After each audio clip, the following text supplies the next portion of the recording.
यह कहानी एक छोटे से गांव की है जहां लोग रात के समय एक डरावने भूत की कहानी सुनते थे। गांव के बाहरी हिस्से में एक पुरानी हवेली खड़ी थी जो कई सालों से वीरान थी।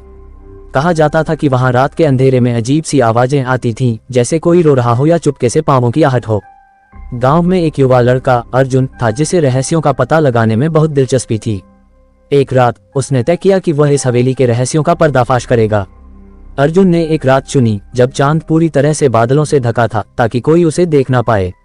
उसके हाथ में एक पुराना तेल का दीपक था और उसकी जेब में कुछ ताबीज थे जो उसने अपनी दादी से सुने थे कि भूतों से बचने के लिए जरूरी थे।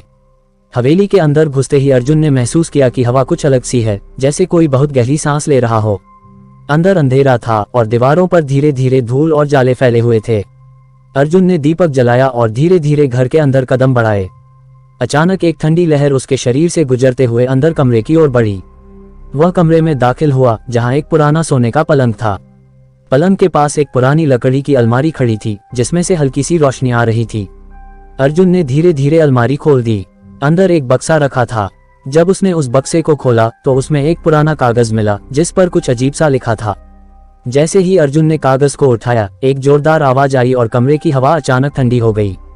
अर्जुन के चेहरे पर डर साफ नजर आ रहा था, लेकिन उसने हिम्मत जुटाते हुए कागज को पढ़ा। कागज में लिखा था, जो इस कागज को पढ़ेगा वह भूतिया आवाजों का शिकार बनेगा। अर्जुन की धड़कन तेज हो गई और उसने सोचा कि वह यहाँ क्या कर रहा था। जैसे ही उसने कागज फेंकने की कोशिश की, बक्से से एक कटी हुई धुंधली सी महिला की आकृति सामने आ गई। वह आकृति धीरे धीरे और करीब आई और अर्जुन से बोली, तुमने हमें परेशान किया है, अब तुम्हारा क्या होगा। अर्जुन की आंखों के सामने अंधेरा छा गया और वह महसूस करने लगा कि वह इस रहस्य से बाहर नहीं निकल पाएगा। क्या अर्जुन बचेगा? क्या वह इस भूतिया हवेली से निकल पाएगा या उसके साथ कुछ ऐसा होगा जिसका सामना उसने कभी न किया था। कहानी के अंत में रहस्य और उत्सुकता का एक ट्विस्ट आता है जिससे अर्जुन को यह समझ में आता है कि यह भूतिया घटना सिर्फ हवेली तक सीमित नहीं है, बल्कि गांव में कुछ और भी गहरे राज छुपे हुए हैं। कहानी को लाइक, सब्सक्राइब और शेयर जरूर करें। धन्यवाद।